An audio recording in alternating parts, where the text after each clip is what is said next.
Europe 1 Matin. Un philosophe au chevet de l'Europe.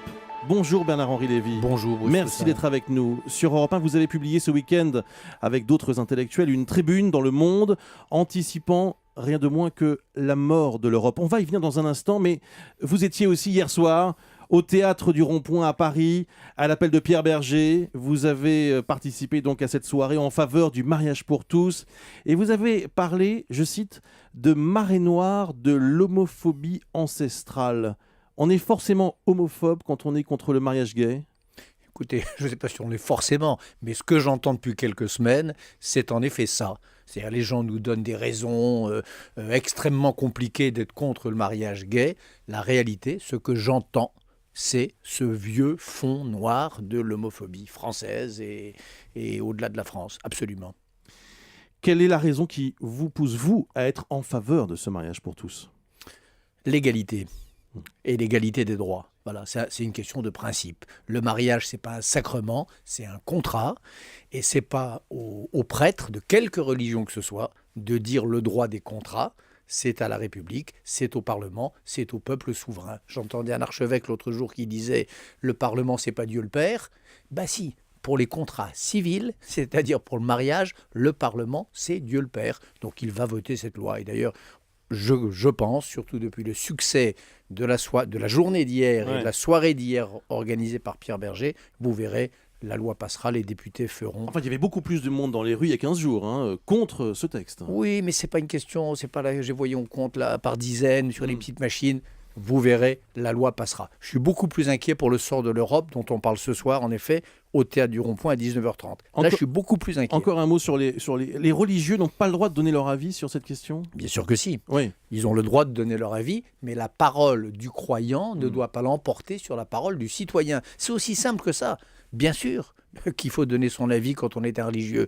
Les croyances sont importantes, mais en République, la parole du citoyen prend le pas sur la parole du croyant. Je le disais à l'instant, les forces françaises et maliennes sont sur le point de contrôler Tombouctou. François Hollande a-t-il eu raison de lancer cette guerre ?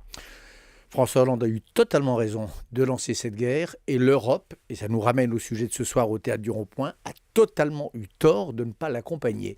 Il y a un côté, dans les instances européennes, un côté vas-y ma poule à François Hollande, et puis nous on reste à l'abri. Voilà. L'absence de l'Europe est criante dans cette affaire malienne.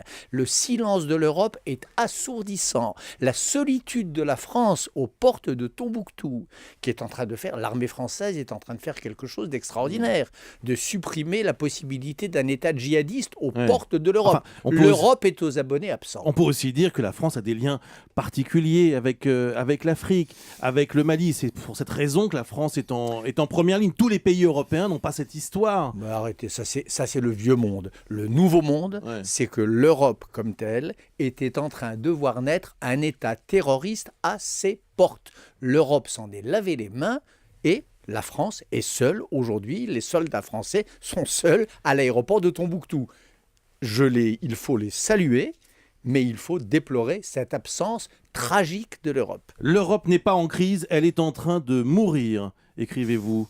Oui. Elle est vraiment en train de mourir. Elle est en train de mourir à Tombouctou. Elle est en train de mourir dans certains pays de l'Est ou du centre de l'Europe où le fascisme, les populismes divers remontent. Elle est en train de mourir dans les pays démocratiques plus avancés avec la montée des populismes. Elle est en train de mourir avec la montée du souverainisme. Elle est en train de mourir avec le fait que ces espèces de réunions qui ne servent à rien, cette méfiance des politiques. Bref, il manque à l'Europe cette âme que lui ont donné ses fondateurs et dont il faut bien dire qu'elle n'existe plus. Bernard-Henri Lévy, n'êtes-vous pas un peu à contre-temps, puisque on voit aussi qu'il y a des signes d'une reprise économique en Europe. C'est la une des Échos ce matin, premier signe d'embellie dans la zone euro. Ça peut faire repartir l'Europe. Eh bien, ce que nous dirons ce soir au Rond-Point, avec Umberto Eco, avec les autres, ce que nous dirons, c'est que l'Europe, c'est pas seulement une question d'euro. Et même plus, c'est que l'euro mourra s'il n'y a pas la politique qui va avec. Il y a toute une histoire des monnaies uniques. Il y a eu plein de monnaies uniques dans l'histoire du monde et dans l'histoire de l'Europe. Elles sont toujours mortes, même quand ça allait bien, morte guérie, quand il n'y avait pas la politique et la culture qui allaient avec. Si le dollar s'est imposé après un siècle de bataille, c'est parce qu'il y a eu une fédération politique après la guerre de sécession réelle. Donc, on peut nous raconter ce qu'on veut, les banquiers peuvent nous raconter les salades qu'ils veulent. Vous verrez, l'euro mourra s'il n'y a pas un coup de rein chez les bâtisseurs de l'Europe. Ça, c'est une aujourd'hui. affaire donc d'hommes et de femmes, des dirigeants.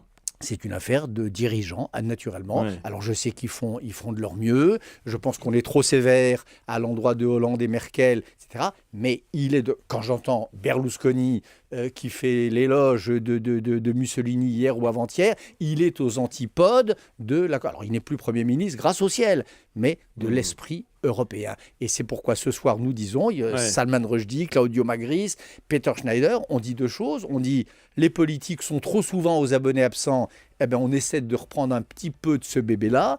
Et puis, on dit surtout, l'Europe mourra si on ne lui rend pas son âme. Les jeunes le savent. Les jeunes qui ont bénéficié d'Erasmus, les jeunes qui considèrent l'Europe comme leur espace naturel, le savent bien. Mais la société politique est en retard. L'Europe avec la Grande-Bretagne ? Naturellement, l'Europe avec la Grande-Bretagne, David Cameron, qui a été formidable dans d'autres circonstances, je me rappelle la Libye, a pris une responsabilité, donc une irresponsabilité historique ces derniers jours, naturellement. Europe ou chaos, c'est organisé par Arte, vous l'avez dit, et c'est ce soir au Théâtre du Rond-Point en partenariat avec Le Monde. Europe ou misère, Europe ou barbarie, c'est ça que nous disons ce soir au Rond-Point. Europe ou barbarie, comme on disait avant, autrefois, dans ma jeunesse, socialisme ou barbarie, aujourd'hui c'est Europe ou barbarie. Merci Bernard-Henri Lévy.